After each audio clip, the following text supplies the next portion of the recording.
Clasificación A. Apto para todo público.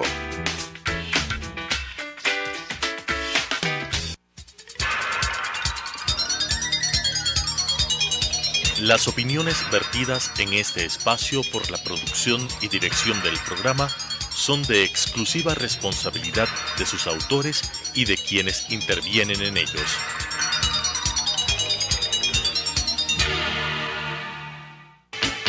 Sucesos presenta Enfoques, pensamiento libre y crítico. Día a día buscaremos diferentes visiones para la comprensión de la realidad del tercer milenio. Enfoques, un espacio que une noticia, análisis y opinión.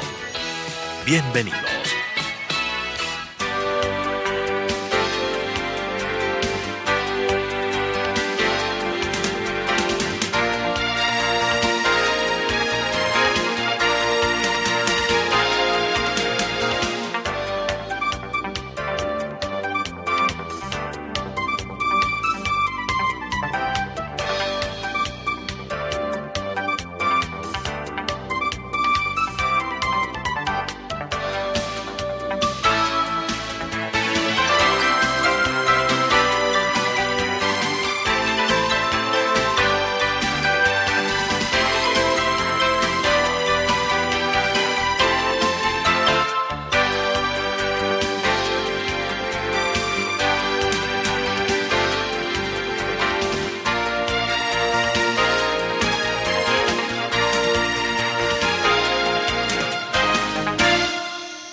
Nosotros damos la bienvenida a Mesías Tatamoes, quien es el máximo dirigente de la CEDOCUT.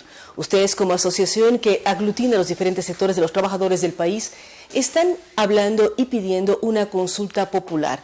¿Cómo entenderla? ¿Cuáles serían los puntos más importantes de la consulta que ustedes quieren que se dé y se lleve a cabo en el país? Buenos días, licenciada. Buenos días, ecuatorianos. ¿Por qué planteamos los trabajadores y el pueblo ecuatoriano la consulta nacional? Nosotros creemos que frente a la crisis de nuestro país, frente a lo que dejó el correísmo, el gobierno, una salida para el Ecuador y para hacer un cambio, no le queda más al presidente Lenín Moreno ir a una consulta popular, que el pueblo decida realmente los cambios. ¿Cuáles serían? Para descorreizar al país, haciendo la consulta, preguntándole al pueblo para terminar esa maroma que dejó, o ese nudo que dejó tan cerrado, es como dejó la reelección indefinida. Eso es terminar y ir más allá, llevando a terminar, usted sabe lo que dejó haciendo en las enmiendas. Si no vamos a una reforma de esas enmiendas, realmente no pasa nada aquí en el país. Aquí no hemos tenido corte, usted sabe, no hemos tenido, los ecuatorianos conocen, no hemos tenido corte constitucional, fiscalía, procuraduría, contraloría, el quinto poder del Estado. Peor, eso no ha servido para nada para los ecuatorianos. Es decir, ustedes y eso se puede cambiar solo en una consulta. Si ustedes plantean las preguntas para que el señor presidente las incluya en una consulta, la forma que ustedes buscan es que el señor presidente Lenín Moreno llame a consulta, o piensan recolectar firmas para de manera directa los sectores de trabajadores presentar a la Corte Constitucional y al Consejo Nacional Electoral para que la consulta se lleve a cabo. ¿Cuáles son los principales planteamientos y cómo viabilizar esta consulta que ustedes proponen? Mire, frente a la crisis que estamos pasando ahorita, el propio presidente tiene una oposición adentro de su partido. Entonces no necesitamos siquiera pedir firmas. El presidente la debe de hacer la consulta, él la debe de pedir. El pueblo ecuatoriano estamos cansados de ver cómo, mire, el presidente sale, solo un ejemplo, ecuatorianos, él sale a denunciar lo que está pasando en la refinería de Esmeraldas. Salen rapidísimo las apoderadas, lo que nosotros llamamos del correísmo, dicen no. Y eso quiere decir que el presidente está mintiendo. Nosotros sabemos lo que está pasando ahí por los trabajadores, trabajadoras en la refinería, que está mal. Dice una declaración el ministro de Energía. Los asambleístas le salen a decir no es así, esto está funcionando. Mire, solo eso como ejemplo. Y hay otras ciudadanas y ciudadanos que realmente conocen todo esto. Yo creo que los miles de ecuatorianos, el FUT, la SEDOCUT y muchos ciudadanos, yo he visto partidos, ciudadanos, gente democrática de este país, gente que amamos, gente honrada de este país, porque realmente todo lo que fuimos 10 años vejados por el ex gobierno, que realmente ahora vivimos en una corrupción sin salida.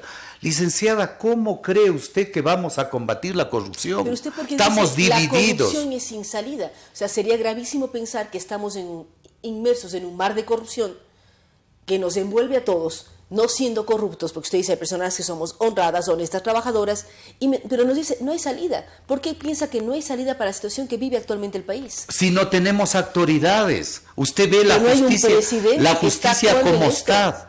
Mire, el presidente quiere, lo ha dicho, está planteando, pero usted vio, créase que si hubiera sido ayer como se dio y se vio todo lo que pasó ayer en la corte, si era un ciudadano o cualquiera que se robaba una gallina, créase que estaba ahorita bajo 5 llaves, estaba en la cárcel.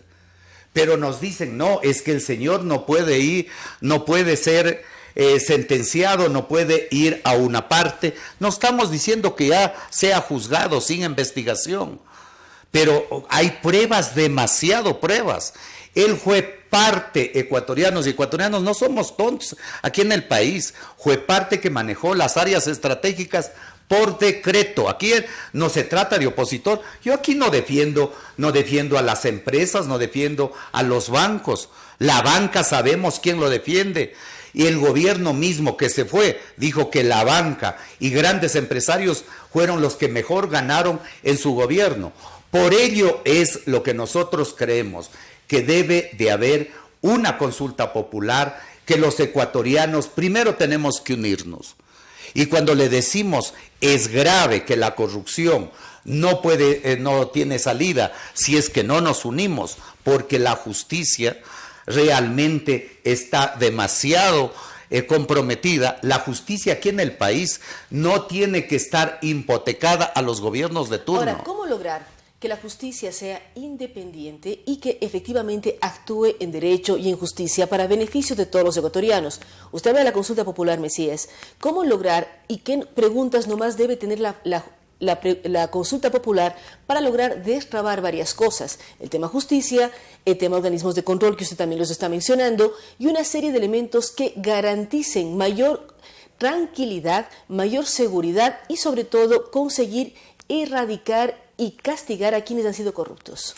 Mire, usted sabe, hemos venido lo que llama en el adagio y en lo popular los ecuatorianos, hemos venido de tumbo en tumbo. Usted ve cuando se votó, y un ejemplo, cuando se votó aquí porque no se ha aplicado la Constitución, cuando se votó a Bucarán, ¿a quién le tocaba la presidencia? A la vicepresidenta, y no se le dio. Se le dio a otra persona. Eso es violar la Constitución. Por eso nosotros sí queremos que haya una reforma a ese presidencialismo. Pero nosotros después queremos, del acontecimiento que usted menciona, del año 1997, tenemos 2 constituciones más. Una en el 98 y otra en el 2008. Que sacamos con nuevas leyes, lo que muchos decimos. Sacamos nuevas constituciones cada 10 años y se las sigue violentando y rompiendo de una u otra manera. Entonces, ¿cómo lograr efectivamente? Si uno piensa en la Constitución por la cual se votó en el 2008, más del 80% de los ecuatorianos la aprobaron. Entonces, ¿qué pasa ahora? ¿Con qué confianza va a las urnas el país? Si fuimos durante varias veces a las urnas en los últimos 10 años, pero no vemos mayores cambios. La justicia sigue manejada por X sectores, como usted menciona, y hay una serie de problemas que se repiten durante los últimos 20 o 30 años en el Ecuador.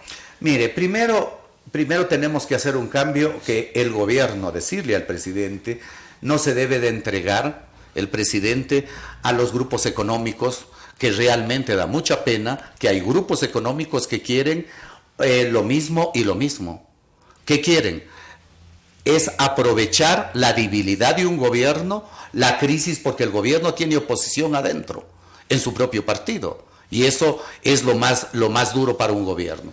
Segundo, nosotros creemos que debe de haber un cambio en la crisis económica, debe de haber una reestructuración económica. Nosotros sí creemos que se debe de cambiar esa estructura del frente económico. Se debe de cambiar. Deben cambiarse las personas. En los equipos tiene que cambiarse. Tercero, tiene que realmente, cuando nosotros planteamos la consulta, es para que el pueblo decida. El pueblo, créase, licenciada, no es que está dormido. El pueblo primero, claro que el pueblo estuvo tan quieto, tan formal, porque se le crió el miedo. El ex gobierno tanto le metió el miedo, porque se le metió la criminalización, se le metió el terror. Usted sabe que el que denunciaba algo es ser enjuiciado, y eso es lo más duro que realmente puede pasar. Por eso nosotros sí creemos que primero sí hay que luchar por la unidad del pueblo. No, es falso que todo el pueblo esté unido. El gobierno que se fue sí dejó dividido al país, y por eso nosotros sí llamamos a los ecuatorianos todos a la unidad. Y llamamos al presidente de la República que el diálogo que está haciendo él no tiene que ser el diálogo solo con los que estén de acuerdo o con los de país, sino tiene que ser con los que no estamos de acuerdo, para que ese diálogo, y eso lo decimos como Frente Unitario de Trabajadores, nosotros hemos pedidole una cita para conversar con una agenda, para hablar de los grandes, de las grandes propuestas políticas, cambio en la Constitución, cambio en la parte ética y política que tiene que ser frente a la estructura que es una reforma agraria en este país, una política laboral en este país, una política de salud en este país. Mire cómo se sufrió en 10 años con los estudiantes sin poder ingresar a las universidades. Ahora se dan cuenta que falta estructura en las universidades. De muchas cosas, se dan cuenta del problema que generaron las escuelas del milenio, se dan cuenta de una serie de elementos que usted está mencionando. Pero, ¿cómo hacer? Usted dice pedir al presidente que llame a una consulta popular. Hemos hablado de varios temas, tema justicia, tema reelección indefinida, pero hay muchas críticas también a su persona. Mesías Tatamoes dice, ¿cuántos años usted ha liderado los sectores de trabajadores? ¿Por qué criticar la reelección indefinida si los líderes de los sectores de los trabajadores, desde que uno se acuerda, son los mismos? Mire, pero nosotros no venimos solo de un solo liderazgo. Usted ha de recordar, nosotros venimos pasando por varias instituciones. Yo pasé por la FENOCIN, por la FENO, después FENOCIN, después nos pasaron al directorio de la CEDOC, después nos pasaron, y todos los que pasaron por la misma organización, y gracias por la pregunta, y gracias por hacer esa crítica que usted la hace sanamente. Aquellos ciudadanos que pasaron por las mismas organizaciones, ahora están en el gobierno, ahora son parte del gobierno.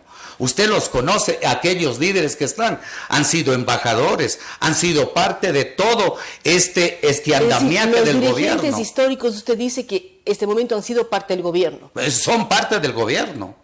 Entonces, eso es, y nosotros hemos mantenidonos honradamente, sin estar en los negocios dentro de todo este proceso. Una cosa es manejar en una crisis, y por eso usted sabe cómo fuimos atacados durante 10 años del gobierno del señor Correa. 10 años tuvimos que aguantarlo dentro de todo ese proceso, y no tuvo la calidad moral de encontrarnos nada aquí en este país.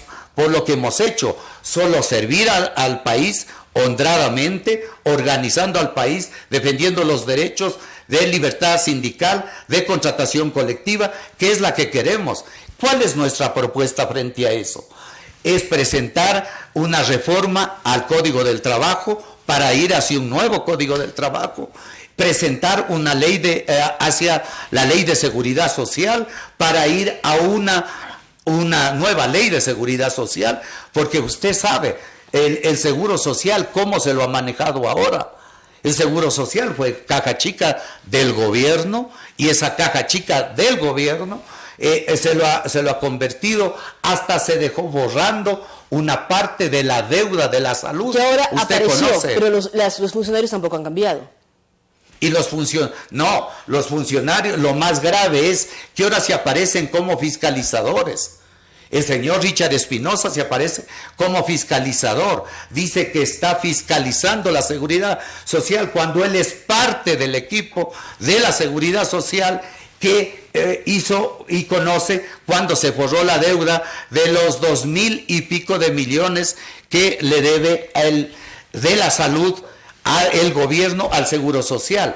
Cuando ellos conocen que se nos quitó el 40%, cuando hablamos de las enmiendas, ahí está el 40% que se le quitó a la seguridad social. Usted pide que se cambien, que se eliminen las enmiendas que se dieron el último año en la Constitución y además hacer una serie de cambios. De la cita pedida al señor presidente Lenín Moreno, ¿cómo avanza el proceso para que ustedes sean recibidos por el presidente de la República?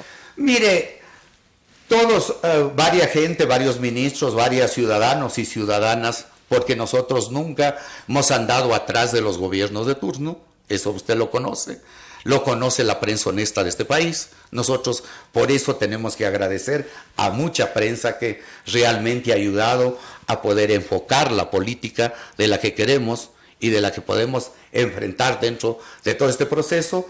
Hemos estado avanzando dentro de ese nivel. Hoy día, por ejemplo, a las 11 de la mañana hay una reunión con el Frente Unitario de Trabajadores y el ministro del Trabajo para discutir, porque fue pedida por nosotros, para discutir cuál es la línea laboral, la política laboral en el país del gobierno actual que queremos discutir, porque hemos escuchado al ministro en los medios de comunicación que está discutiendo sobre una propuesta de un nuevo Código del Trabajo, y nosotros queremos conocer,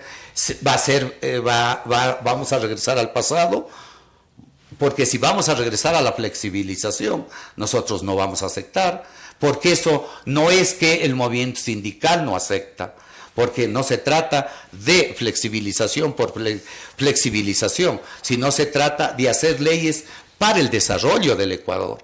Si aquí lo que se trata, cómo hacemos cambios para el Ecuador. Nosotros nunca hemos querido un código del trabajo para el movimiento sindical. Usted se ha de recordar, el 23 del 2012 presentamos un proyecto de ley del Código del Trabajo. El gobierno, ¿qué hizo? Lo hizo archivar, y ellos después, en el próximo año, el gobierno presentó un nuevo Código del Trabajo, el 1 de mayo.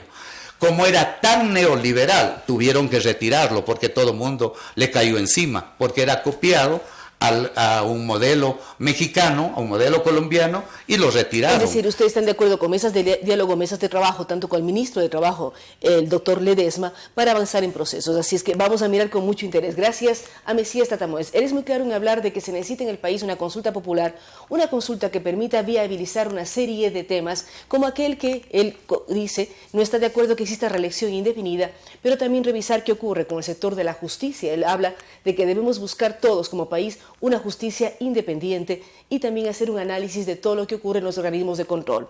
Por otra parte, habla de su apertura al diálogo con los diferentes sectores, está solicitando una cita con el propio presidente de la República y hoy tendrán reuniones con los diferentes sectores sindicales con el Ministerio de Trabajo. Gracias a Mesías Tatamoes. Vamos a una pausa, luego de la cual estaremos dialogando con la asambleísta Cristina Reyes para hablar sobre temas de coyuntura política. Con estas ideas y opiniones, regresamos con Enfoques.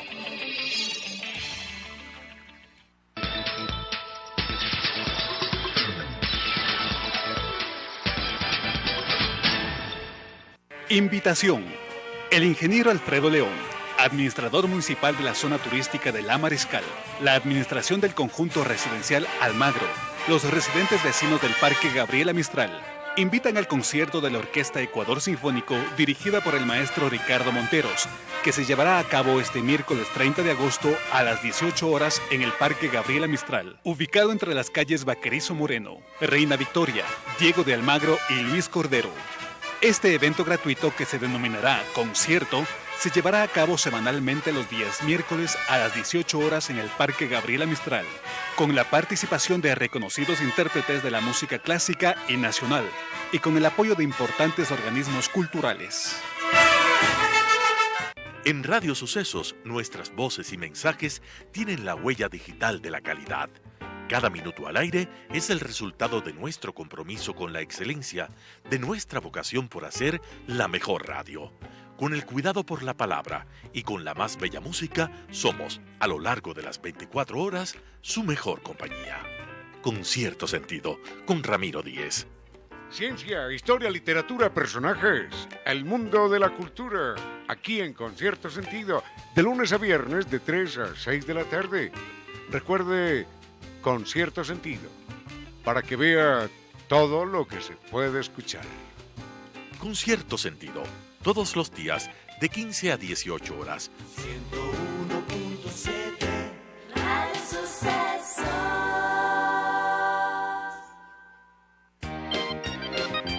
Preescolar El Parque. Mentes abiertas, conceptos abiertos, abiertos todo el año. Siempre encontramos soluciones a su economía. Educación inicial para niños de 1 a 5 años. Enriquecimiento extracurricular. Entorno seguro y estimulante.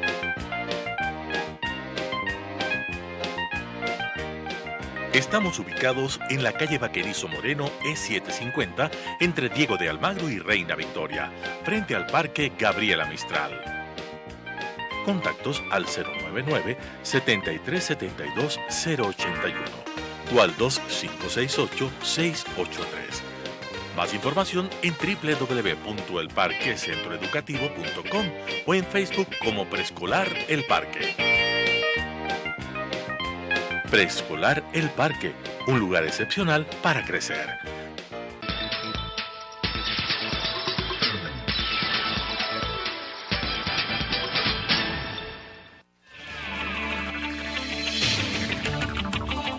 Con nuevas ideas y opiniones, estamos de vuelta con Enfoques.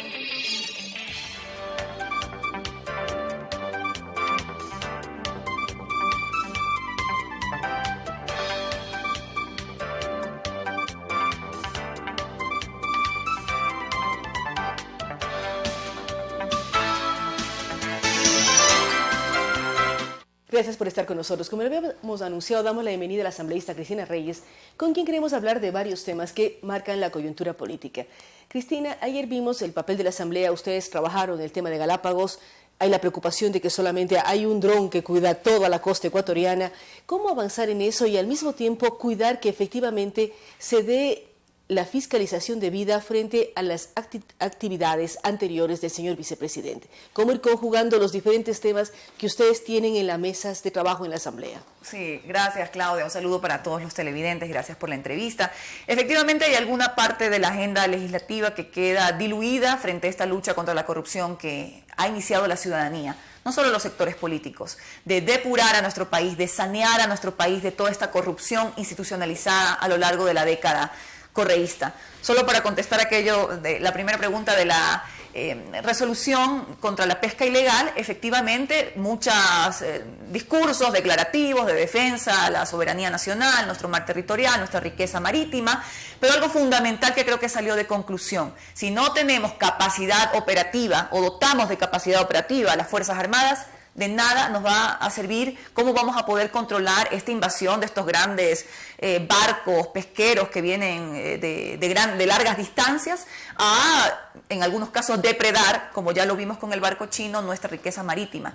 Entonces, capacidad operativa de la Fuerza, de la Armada Nacional, creo que es la solución. Capacidad operativa y buena conexión con los otros países que pueden ayudarnos entre todos cuidar nuestra riqueza marina. Por supuesto, eso porque también es algo que falta, la conexión entre Colombia, Perú, Ecuador y la propia base sur del gobierno norteamericano. Parte del trabajo colaborativo, además, por ejemplo, conozco que la Armada del Ecuador, como por ejemplo la Armada chilena, tienen lazos de hermandad y de colaboración de muchos años de entrenamiento mutuo. Sí, hay que sumar esfuerzos frente a lo que se constituye como una amenaza a nuestra riqueza marítima. No se diga nuestras maravillosas Islas Galápagos, que tienen una riqueza que tenemos que cuidar y que tenemos que preservar, y que estos grandes buques depredadores pues tienen que ser controlados, y no solamente llegar a la parte punitiva. Sí, se capturó el barco imagínate, con ese contingente marítimo ya depredado, sino ir a la parte sancionatoria, sino que tenemos que prevenir, y para eso sí, tener coordinación y capacidad operativa en barcos, buques, helicópteros y todo lo que constituye la flota naviera, que tiene que cuidar pues nuestro mar territorial y la zona exclusiva, económica exclusiva de pesca. Sí. Ahora, hablando del otro tema, el tema vicepresidente de la República, Jorge Glass. Ayer fue la primera audiencia en donde se decide, el juez dicta que el señor Glass no puede salir del país. ¿Cómo están analizando ustedes como bloque, como Partido Social Cristiano, la situación del vicepresidente Jorge Glass? Bueno, un vicepresidente sin funciones, desprestigiado, deslegitimado desde todo punto de vista, enredado en sus mentiras, con todos los elementos de convicción, solo en el caso de Odebrecht, y hay otros más a los que ya me referiré, para que él hubiera sido imputado en delitos mayores, y partamos por eso. Él ha sido vinculado por un delito menor, asociación ilícita, como si él se hubiera asociado con estos otros sí, pero partícipes. Para los términos comunes y corrientes, el señor ya está con una orden y está en proceso de investigación. Efectivamente, Claudia, pero no es que nos quedamos contentos, porque es también como una burla. Todo el entramado institucional está secuestrado por el correísmo. El fiscal es amigo del presidente Correa, ergo del vicepresidente Glass. Después de mucho tiempo y de todos los elementos de convicción, recién se le vincula penalmente por un delito pequeño, que es asociación ilícita. Cuando yo pregunto, ¿para qué se asocian ilícitamente? ¿Para jugar cartas, contar cachos o para delinquir? Su tío, claramente testaferro. Así que ojalá se ha tomado una medida cautelar, es verdad, la no salida del país, la prohibición de salida del país del vicepresidente. Si él tuviera algo de decencia, renunciaría. Sabemos que no la tiene, pero no descartemos que en base a todos los elementos que van a salir, que van a continuar saliendo dentro del proceso y a la luz pública, el vicepresidente se le reformule cargos en delitos ya de gran envergadura, que son los que todos sabemos él estuvo involucrado, dada que él tenía la información privilegiada de la administración de los sectores estratégicos, que no cuidó, no vigiló, no supervisó. Y hoy nos vemos, Claudia, en esta telenovela mafiosa, corrupta, créeme, sin precedentes, que nos causa vergüenza, indignación. El país no se merece esto no es parte de los valores que tenemos como ecuatorianos. Si tenemos que dejar esto claro y luchar porque se sancione, porque si queremos producción, si queremos progreso, si queremos inversiones, deben haber sanciones ejemplificadoras. Nadie viene a un país donde se permite la corrupción, nadie viene a invertir en un país donde reina la impunidad, donde la justicia y donde las instituciones están secuestradas, por lo que toma cada día más fuerza lo que siempre fue un compromiso de campaña de varios actores políticos, y que hoy el presidente en una cadena nacional lo ha anunciado. No ha dicho fechas ni los temas, pero creo que los tenemos claros. Consulta popular para desmantelar esta mafioso entramaje institucional que nos dejó el correísmo. Pero la pregunta es cuándo y cómo. Esa es la pregunta que nos hacemos todos los ecuatorianos. Ahora, por otra parte, en la agenda de la Asamblea, ustedes tienen pendiente el presupuesto general del Estado. ¿Qué hacer con esto? Efectivamente, primero lo de la consulta popular. El presidente debe tener la voluntad política de tomar esta decisión y de llamar a los ciudadanos a expresarnos en las urnas frente al boicot y la conspiración que él tiene de sus propios supuestos coidearios. Algunos ya han abandonado el barco, como Patiño y compañía, e incluso en su ignorancia están diciendo que van a llamar a una... Imagínese usted la ignorancia de su propuesta, que van a llamar a muerte cruzada, cuando la Asamblea no tiene los 91 votos como para llamar a muerte cruzada, ni se han configurado las causales. Pero en definitiva, voluntad política para hacer lo que los ecuatorianos vamos a apoyar al presidente. ¿Cuáles serían estos temas? Por supuesto, eliminar el Consejo de Participación Ciudadana, buscar nuevos y mejores mecanismos probos e independientes para la elección de autoridades de control, eliminar las enmiendas constitucionales, la comunicación como un servicio público y otros temas que pueden plantearse. Por el bien del Ecuador, queremos sacar adelante a nuestro país. Y a propósito que me preguntas de lo de la proforma presupuestaria, efectivamente la vamos a discutir y ya votar el día jueves. Se ven algún tipo de inconsistencias, porque el endeudamiento voraz al que nos dejó sometidos la revolución ciudadana, el presidente Correa ha dejado muchas limitaciones. Hemos luchado porque se mantengan prioridades en el gasto, en educación, salud, vivienda, bienestar social, seguridad, riesgo y defensa. Sin embargo, todavía no se asigna, por ejemplo, lo que corresponde al sector de la educación superior, que sabes que hay serios problemas. Los analistas hablan también de que hay una sobreestimación de los ingresos. La economía está contraída, las empresas, muchas han cerrado, hay mucho desempleo y se habla de unos ingresos tributarios que pues a lo mejor no corresponde a lo que anuncia la proforma presupuestaria. No incluye la deuda en salud de la seguridad social que mantiene el Estado ecuatoriano y que ya ha sido reconfirmada por la Contraloría General del Estado. Entonces, ese y otros temas nos preocupan. Ya en la parte económica también, el presidente deberá en su momento tomar medidas que respalden la recuperación económica de los sectores productivos, que al día de hoy están en recesión y necesitamos medidas para generar empleo, para recuperar sectores industriales, manufactureros, agrícolas, que al día de hoy están allí y para eso se necesitan incentivos tributarios. Creo que eso será una segunda parte y esperamos que sea muy pronto porque el país... Está bien que luchemos contra la corrupción, pero estas medidas tienen que tomarse y muy pronto, sin afectar a clases populares e incentivando los sectores productivos. Es decir, hay una serie de procesos y proyectos. En el área ya del trabajo del día a día del Congreso, ¿cómo avanza el trabajo de Cristina Reyes? Los votantes quieren saber. Eres parte de la Comisión de los Trabajadores y los Derechos de los Trabajadores y de Seguridad Social. Después viene Roberto Gómez, que también es parte de la misma comisión. ¿Cómo avanzar en esto? ¿Cómo están trabajando ustedes al interior de sus comisiones y buscando mayor tranquilidad y también el hecho de mejorar y ampliar el número de plazas de trabajo, que fueron las ofertas de campaña de sus respectivos candidatos presidenciales? Quiero decirte que aún no empezamos a trabajar, se anuncia que sea pronto en lo que serán reformas al Código de Trabajo para buscar nuevas modalidades de trabajo. Hay otras voces que hablan de mayores protecciones, de darle más herramientas al Ministerio de Trabajo. Hoy en la Asamblea Nacional se va a entregar un primer proyecto que lo vamos a sociabilizar y trabajar a lo largo y ancho del país y ojalá que escuchen los señores del oficialismo y que entiendan que necesitamos generar empleo productivo y para eso nuevas modalidades de trabajo con respeto a los derechos de los trabajadores, pero que sí permitan sobre todo a los jóvenes que se encuentran en el desempleo incorporarse al mercado laboral. De ahí hemos trabajado en dos propuestas que a pesar de que vengan de quien vengan, una vino de Creo y otra vino del oficialismo, hemos estado allí consignando nuestras opiniones y nuestro voto a favor. Una reforma en la ley de servicio público para darle una solución a sobre todo médicos, maestros, enfermeras que están en el servicio público con contrato ocasional, esto generando una distorsión porque era una necesidad permanente, pero estaban bajo una modalidad indefinida de contrato ocasional. Se le dio una solución a ese problema y además también, para que sepan los amigos, incorporamos una figura la figura de acoso laboral.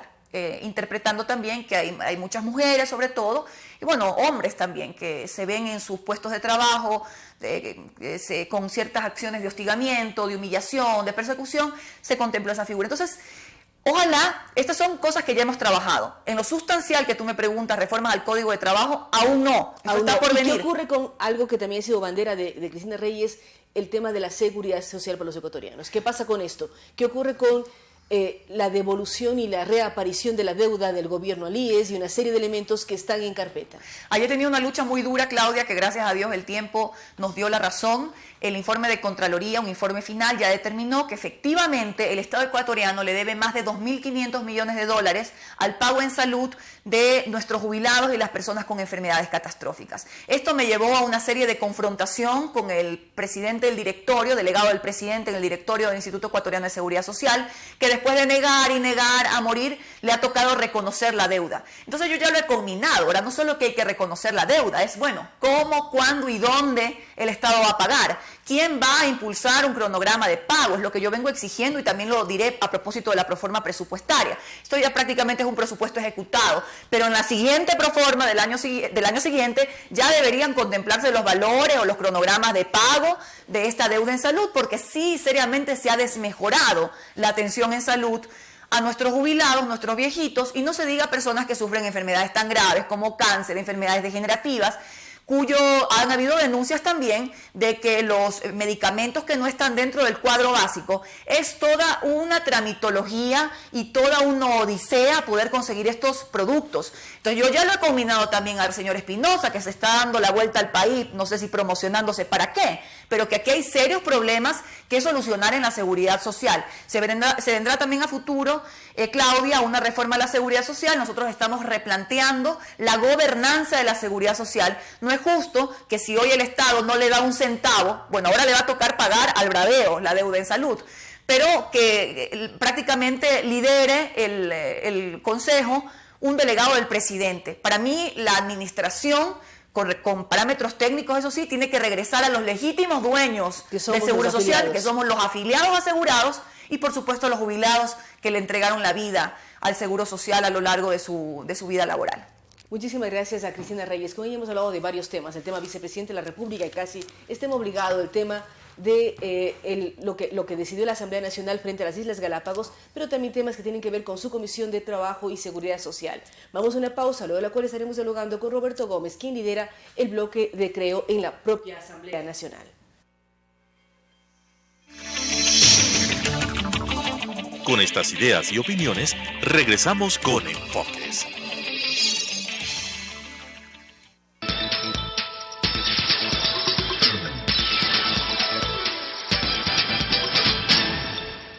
Invitación. El ingeniero Alfredo León, administrador municipal de la zona turística de La Mariscal, la administración del conjunto residencial Almagro, los residentes vecinos del Parque Gabriela Mistral, invitan al concierto de la Orquesta Ecuador Sinfónico dirigida por el maestro Ricardo Monteros, que se llevará a cabo este miércoles 30 de agosto a las 18 horas en el Parque Gabriela Mistral, ubicado entre las calles Vaquerizo Moreno, Reina Victoria, Diego de Almagro y Luis Cordero. Este evento gratuito, que se denominará Concierto, se llevará a cabo semanalmente los días miércoles a las 18 horas en el Parque Gabriela Mistral, con la participación de reconocidos intérpretes de la música clásica y nacional, y con el apoyo de importantes organismos culturales. En Radio Sucesos, nuestras voces y mensajes tienen la huella digital de la calidad. Cada minuto al aire es el resultado de nuestro compromiso con la excelencia, de nuestra vocación por hacer la mejor radio. Con el cuidado por la palabra y con la más bella música, somos, a lo largo de las 24 horas, su mejor compañía. De 8 a 9, con Félix Narváez. Información precisa y oportuna, opinión directa y responsable.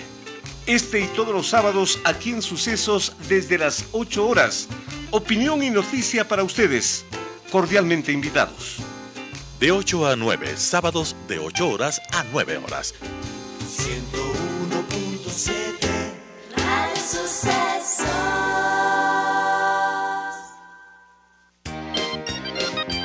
Preescolar El Parque. Mentes abiertas, conceptos abiertos, abiertos todo el año. Siempre encontramos soluciones a su economía. Educación inicial para niños de 1 a 5 años. Enriquecimiento extracurricular. Entorno seguro y estimulante.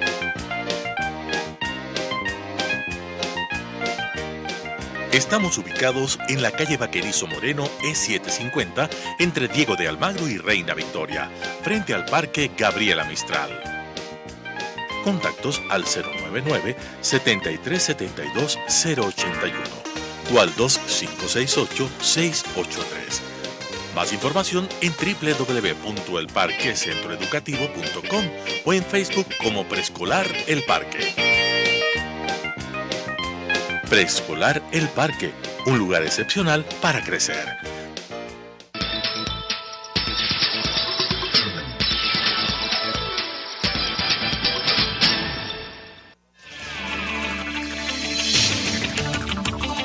Con nuevas ideas y opiniones, estamos de vuelta con Enfoques. Nosotros, como lo habíamos anunciado, damos la bienvenida al asambleísta Roberto Gómez. Recordamos que lidera el bloque de Creo. Asambleísta Gómez, hay varios temas que se están conversando y dialogando, y uno de ellos es que hay algo pendiente en la Asamblea, que es el famoso juicio al señor vicepresidente de la República. ¿Cómo volverlo a plantear? Es la única forma en que efectivamente él se vería obligado a salir del cargo. Hay voces que están de acuerdo, hay voces que están en contra. Fue planteamiento de su bloque legislativo cómo volverlo a replantear y que el CAL dé paso al posible enjuiciamiento político, no penal ni jurídico, sino político, al vicepresidente Jorge Glass. Muy buenos días, un gusto estar acá.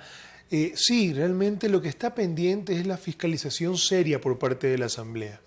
Cuando el Ecuador ve que los actos de involucramiento por parte del vicepresidente de la República son tales, cuando conoce que está relacionado su tío con los pedidos, cuando conocemos los audios donde dicen que el vicepresidente de la República pide dinero y hace caja, pide un porcentaje por todos los contratos. Cuando nosotros anunciamos todas esos elementos como pruebas en el juicio político, aún así el CAL, que está con la prioridad de blindar a sus funcionarios, a sus amigos, a su gallada de su partido, con quien han compartido los últimos 10 años, aún así el CAL prefiere elegir su partido antes que elegir al Ecuador. El juicio político es la forma de... Además se hablaba de que faltan pruebas. Entonces usted nos está dando un listado de temas. ¿Qué son las pruebas que ustedes presentaron para el juicio político? Nosotros las anunciamos. Está anunciado literalmente todas las capturas de pantalla que reposen en la Fiscalía.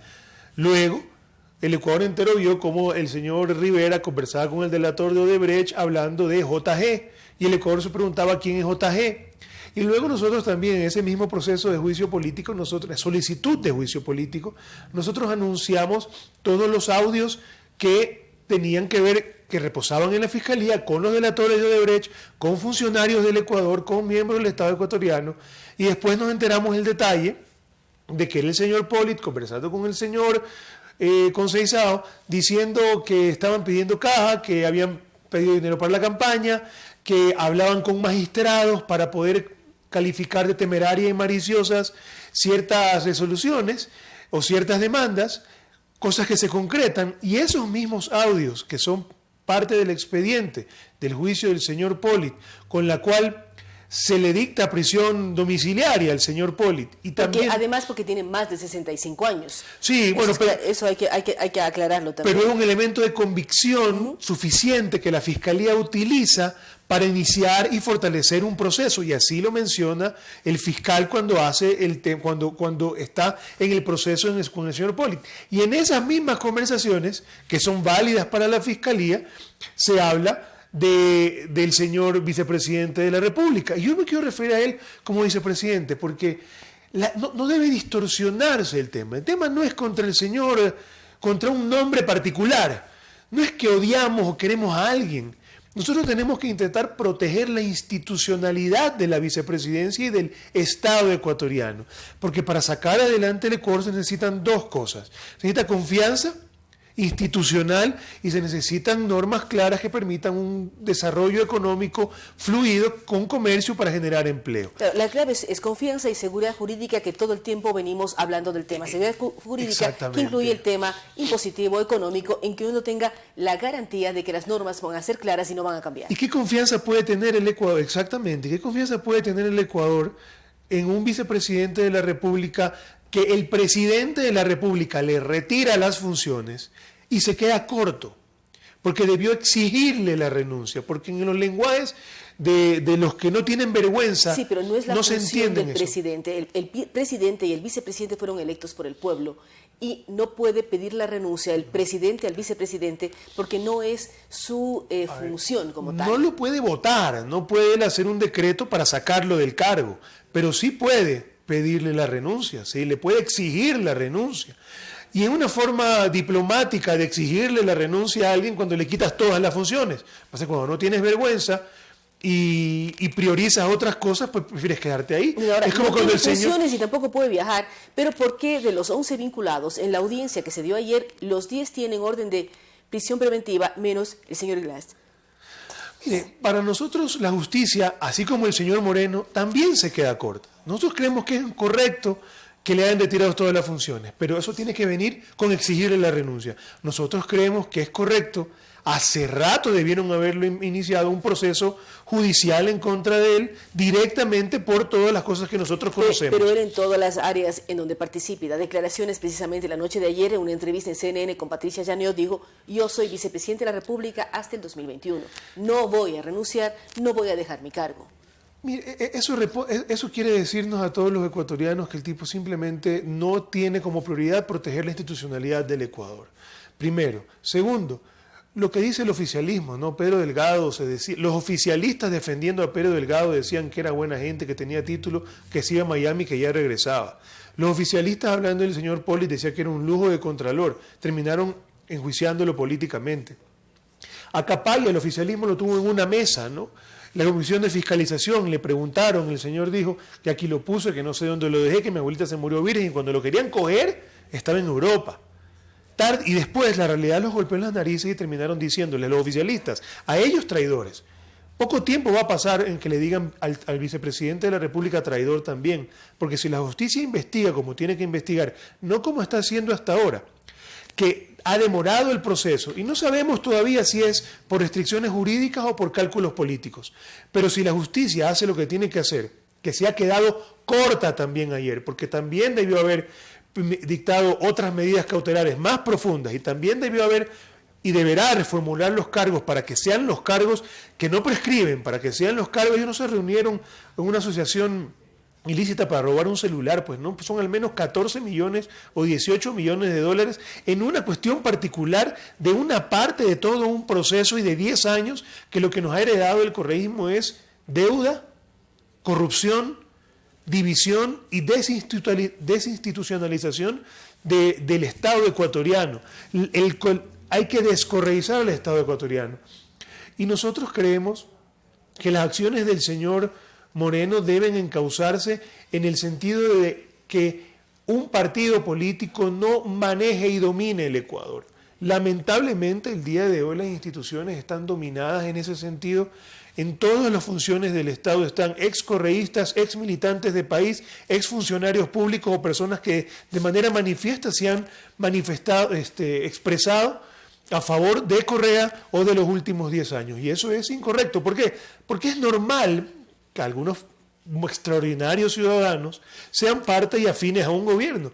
Pero si toda la institucionalidad del Ecuador está copada en el 100% prácticamente por esos ciudadanos afines, quiere decir que se ha estado haciendo una cuestión direccionada para que eso se dé de esa forma. Usted habla de varios temas, Roberto, pero ¿cómo volver a poner en tapete el famoso juicio político? ¿Cómo volver a presentarlo? ¿Tiene que volver a presentar todo el trámite o exigir al CAL una nueva reunión? ¿Cómo funciona? ¿Cómo se puede destrabar este proceso? La oposición apoyó con sus firmas el primer proceso del juicio político. ¿Por qué? Por convicción. Un juicio político es un juicio de la confianza, es un juicio donde no necesita determinarse previamente responsabilidad penal ni no necesariamente la censura te lleva a que exista responsabilidad penal. Es parte no tiene nada que ver lo uno con lo otro, son dos cosas diferentes. La función judicial hace su tarea y nosotros tenemos que presionar para que la haga rápidamente y correctamente con los fiscales y los jueces, y nosotros como asambleístas tenemos que fiscalizar y retirarle la confianza a un vicepresidente que absolutamente no tiene la confianza del Ecuador, que está siendo defendido y blindado por algunos oficialistas, que les duele tener que reconocer lo que sucede, pero hoy ya sabemos que el dedo con el que ellos votaron para autorizar el enjuiciamiento penal es el mismo dedo que señala al vicepresidente de la República. Ahora ya sabemos cuáles son los 128 dedos que señalamos al vicepresidente de la República. Pero ellos van a decir, el propio vicepresidente nos pidió que se facilite y que votemos para que se dé el juicio. Pero el Ecuador sabe perfectamente bien cuál es la realidad, ¿no? El Ecuador sabe que si él no decía eso se les terminaba de partir el bloque. El Ecuador puede intuir lo que quiere, ellos pueden decir lo que quieran, pero la realidad es que si no consideraban que habían pruebas suficientes para el enjuiciamiento, debieron votar en contra. No puede ser que solamente voten en contra de sus principios porque alguien les pide. Votar a favor implica necesariamente autorizarlo porque hay pruebas suficientes. Y si ellos no creen que hay pruebas suficientes... Hay dudas suficientes. No, yo creo que es que hay pruebas suficientes, porque no puedes enjuiciar penalmente en ese sentido a un presidente, a un vicepresidente. Por eso es que hay pruebas suficientes. Y ahora, en el tema del juicio político, por un pequeño paréntesis, aprobar esa resolución, autorizar el enjuiciamiento del vicepresidente, el enjuiciamiento penal sin debate fue algo terrible. Y nosotros hemos puesto nuestro reclamo enérgico porque la Asamblea está para debatir.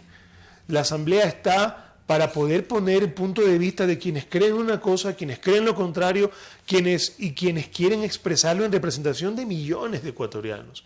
Y lo que se hizo en la última sesión, donde se aprobó sin debate una moción tan importante, es una afrenta contra la representación de todos los ecuatorianos que tienen en los asambleístas de país y los que estamos en la oposición. Todos sabemos, el presidente de la Asamblea nos mandó a comer tonga. Imagínense ustedes, nos mandó a comer tonga, una rica comida manavita. Yo en particular nunca la he comido. Tampoco he comido lo que ellos comieron cuando tuvieron que votar a favor del enjuiciamiento penal del vicepresidente de la República. Pero dado eso, nosotros tenemos que estar vigilantes con la Fiscalía y nosotros tenemos que reactivar el juicio político que hace 10 días nos reunimos los bloques de oposición en una comunicación conjunta del Ecuador donde anunciamos que íbamos a volver a iniciar otra solicitud nueva de juicio político contra el vicepresidente de la República. El día de hoy se conocen los detalles de suficientes pruebas como para que el proceso se pueda dar. En la última solicitud, el CAL lo archiva. ¿Haciendo qué? Enviándole una carta a la empresa Caminosca, que es una empresa que está involucrada en actos de corrupción y de coimas. Y el representante de esa empresa es quien se baja el juicio político a Glass, enviando una carta al CAL. Esto es como que dejemos de investigar al ministro de Hidrocarburos relacionado con el caso Singe, o a la hija de él, porque el ministro nos manda una carta diciendo que no hay que investigarla. Es decir, hay que volver a insistir de acuerdo a lo que usted menciona. Hay que Ahora, insistir. Roberto, otro tema que está pendiente es el famoso presupuesto general del Estado. De este año que ya hemos corrido 8 meses, vamos por el 9º mes y recién están en proceso de aprobación. ¿Cuál va a ser la posición de su bloque? ¿Qué análisis han hecho de este presupuesto? Que hay muchos comentarios, muchas críticas, pero es interesante conocer qué piensa el movimiento Creo sobre él. Sí, claro. En el tema económico, yo creo que es inconcebible que después de 10 años de gobierno hayan tenido que esperar 2 meses para decirnos que debemos, el Ecuador tiene obligaciones por 60.000 millones de dólares, y en ese mismo momento, hace un mes más o menos, nos digan que hay que esperar 2 meses más en septiembre para que nos digan cuál es el plan económico, después de 10 años de gobierno. ¿Y esa deuda que usted menciona de casi 60.000 millones consta en el presupuesto? No está reflejada ahí. En consecuencia, nosotros creemos que no es coherente lo que se ha presentado. Y pueden llenarse la boca de todo lo que quieran, pero el Ecuador tiene obligaciones por el valor de 60.000 millones de dólares y eso no refleja en el presupuesto general del Estado. Pueden llenarse de todas las cuestiones que quieran, pueden decirlo al revés, pueden decirlo al derecho, pero el Ecuador tiene obligaciones por 60.000 millones de dólares y tienes que contarlo como cosas que tienes que pagar. No basta con consolidarlo, con netearlo por aquí y por allá. Cuando hay cosas que no están incluidas, por ejemplo la deuda de los jubilados, que son más de 1.000 millones de dólares, y que no hay cuestiones concretas para poderlas cancelar. Cuando le pones 7 millones de dólares a la vicepresidencia de la República cuando le retiraste las funciones, ¿a cuenta de qué, pues? Si el señor no tiene nada que hacer, esos 7 millones ni siquiera están para... El presupuesto de ahora ni habla para pagar, de más de 7 millones de dólares para el vicepresidente. Ni para, en lo que resta del 2017, ni para pagarle la gasolina del avión porque no lo puede utilizar. Entonces, habiendo convertido a la vicepresidencia de la República en la Secretaría del Buen Vivir y convirtiendo en la única función del vicepresidente, la que él ha asumido, de que es salir a defenderse, como el presidente de la República se lo pidió, que no lo haga, habiendo él dicho que ya no es parte del gobierno, aún así tienen esto, le suben el presupuesto a Yachay, le bajan el presupuesto a otras universidades públicas y calculan unos ingresos tributarios por recaudación tributaria que es muy difícil que los logren. Y yo creo que el sinceramiento de la cuestión ecuatoriana, de la cuestión económica ecuatoriana es parte de la reactivación. No se puede seguir en la negación. Ni estuvo la mesa servida, que en buena hora que así lo ha comunicado de manera frontal el señor Moreno, ni tienen un plan para resolverlo. Ese es el grave problema. lo que hay que hacer para sacar adelante al Ecuador es poner la economía en las espaldas y en los hombros y en el esfuerzo de los millones de ecuatorianos que quieren salir adelante. Y eso implica eliminarles la carga tributaria para que ellos, al sentirse más ligeros, puedan moverse con mayor soltura, puedan emprender con mayor facilidad y puedan generar plazas de trabajo. Este gobierno ha fracasado en su política económica. En el último año han tenido, el gobierno anterior, 350.000 empleados menos, 185.000 afiliados a la Seguridad Social menos, y no pueden continuar en la misma ruta. Lo que hay que hacer es disminuir la carga tributaria para que las empresas salgan adelante. El Ecuador necesita generar trabajo. Y ellos les basta con decir, es que antes los que tenían dinero pagaban $10, ahora pagan 20. Claro. Si nosotros simplificamos esto y ponemos que supongamos que hay 10 personas que son parte de la población económicamente activa, pero solo trabajan 2, que son los que pagan entre los dos $20. $10 paga el número 1 ciudadano, $10 paga el ciudadano número 2. ¿Qué es lo que queremos nosotros? Que disminuyamos la carga impositiva, no a 10, sino a $3 para todo el mundo. Pero al incluir a esos otros 8 ciudadanos, vamos a tener a 10 ciudadanos pagando $3 cada uno, con lo cual la recaudación sería de $30 y no de 20.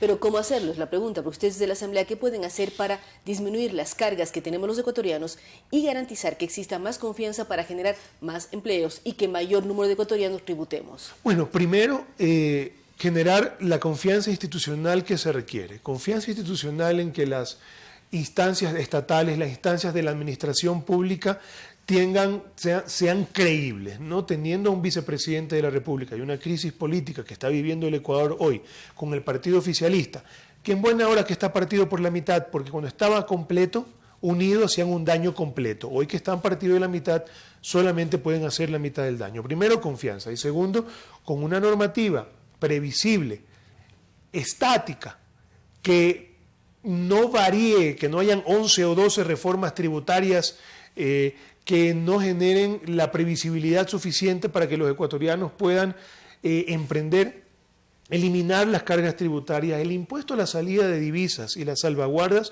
lo que hacen es encarecer artificialmente la vida de los ciudadanos. ¿Por qué? Porque aquellos productos que localmente se pueden conseguir a ciertos precios, trayéndolos del exterior, podrían generar una competitividad dentro del Ecuador mejor. Y si a ellos les preocupa la empresa, que no les preocupa la empresa, les preocupa el bolsillo del Estado, lo que hay que hacer es disminuirle los impuestos, eliminar el anticipo del impuesto a la recta, que realmente se convierte en un capital de trabajo importante para poder competir y el producto ecuatoriano sea competitivo, hacer que el producto ecuatoriano sea competitivo frente al producto del exterior. Y eso va a generar un beneficio ¿para quién? Va a generar un beneficio para los ciudadanos, que van a poder acceder a bienes a menores costos. Y por lo tanto va a haber mayores posibilidades económicas. Ahora, retomando el tema del presupuesto para terminar, ¿cómo van a votar ustedes? ¿A favor, en contra? ¿Van a pedir que se revise? ¿Qué va a pasar con un presupuesto de un año fiscal que casi está terminando? Bueno, nosotros tenemos nuestros miembros de la comisión y los miembros de la comisión también han sugerido votar en contra del presupuesto general del Estado tal y cual como está planteado. Yo creo que si el presidente de la República dice que hay obligaciones por $60.000 millones, se presenta lo contrario, le ponen $7 millones al vicepresidente, a la vicepresidencia de la República, cuando el señor no tiene funciones, cuando se le sube a Yachay el presupuesto y se le bajan otras universidades públicas, cuando no están contempladas las formas de pago y están incrementados a nuestro criterio la recaudación tributaria, más allá de que los ministros vengan a decir lo que quieran decir, nosotros creemos que no es serio. Nuestra posición es mantenernos en que cuando transparenten, cuando nos digan al Ecuador las cifras reales, las manifiesten de manera formal en los documentos y planteen una forma de salir adelante todos juntos, vamos a poder apoyar todas las iniciativas que vengan en ese sentido. Por lo pronto, no se trata de, por ser condescendiente con una u otra persona, votar a favor, no se trata de que estamos obligados a darle un mensaje al Ecuador de que la Asamblea es una asamblea que no está dispuesta ni a plantarse duro frente a las malas opciones del gobierno. Nosotros estamos ahí para plantarnos en principios, para decir que debe haber transparencia, hasta que no veamos un presupuesto general del Estado que sea presentado con detalle en todo el sentido que nosotros lo necesitemos. vamos a mantenernos en la posición de que no vamos a ser parte de un engaño a los ecuatorianos. Muchísimas gracias al asambleísta Roberto Gómez. Hoy hemos hablado de varios temas. El tema del que está pendiente el juicio político al vicepresidente Jorge Blas. Él habla de volver a reunir al bloque de oposición y volver a exigir al CAL que analice la posibilidad y tome la decisión de enjuiciar políticamente al segundo mandatario del Estado. Él también dice el señor presidente debió pedir la renuncia. No puede exigirla o no puede hacer que renuncie, porque no es su función, pero debe pedirla para demostrar que se busca transparencia en el país. Él hace una crítica además a los 10 últimos años, en donde dice lo que nos dejó el gobierno de la Revolución Ciudadana fue deuda, corrupción, división de país y algo gravísimo también que es la desconfianza a las instituciones públicas. Ellos plantean una serie de elementos y de modificaciones y además señala van a votar en contra del presupuesto general del Estado de la aprobación que estará en esta semana porque considera que no transparenta las cifras. El señor presidente dio unos datos, en el presupuesto no constan esos datos y además hay una serie de elementos que ellos critican desde el presupuesto para el vicepresidente que en lo que resta del año tendrá $7 millones a su disposición. Una serie de elementos que esperamos sean analizados, revisados y por lo tanto busquen generar lo que el país necesita, mayor trabajo, mayor producción y los ejes claves, mayor confianza y seguridad jurídica. Gracias al asambleísta Roberto Gómez, gracias a ustedes que nos han acompañado el día de hoy. Recordamos que este programa ya con el apoyo de Agua de Quito y Quito Alcaldía. Además, no olviden, hoy a las 6 de la tarde hay un concierto que nos espera a todos en el Parque Gabriela Mistral. Con ustedes hasta el día de mañana.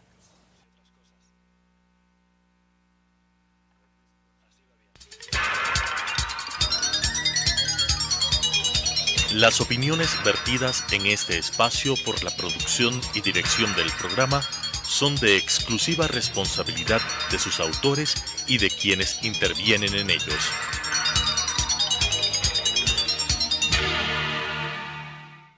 Sucesos presentó Enfoques. Pensamiento libre y crítico. Día a día buscaremos diferentes visiones para la comprensión de la realidad del tercer milenio. Enfoques, un espacio que une noticia, análisis y opinión. Hasta la próxima.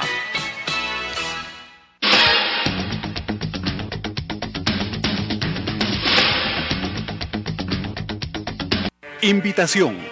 El ingeniero Alfredo León, administrador municipal de la zona turística de La Mariscal, la administración del conjunto residencial Almagro, los residentes vecinos del Parque Gabriela Mistral, invitan al concierto de la Orquesta Ecuador Sinfónico dirigida por el maestro Ricardo Monteros, que se llevará a cabo este miércoles 30 de agosto a las 18 horas en el Parque Gabriela Mistral, ubicado entre las calles Vaquerizo Moreno, Reina Victoria, Diego de Almagro y Luis Cordero. Este evento gratuito, que se denominará Concierto, se llevará a cabo semanalmente los días miércoles a las 18 horas en el Parque Gabriela Mistral, con la participación de reconocidos intérpretes de la música clásica y nacional, y con el apoyo de importantes organismos culturales.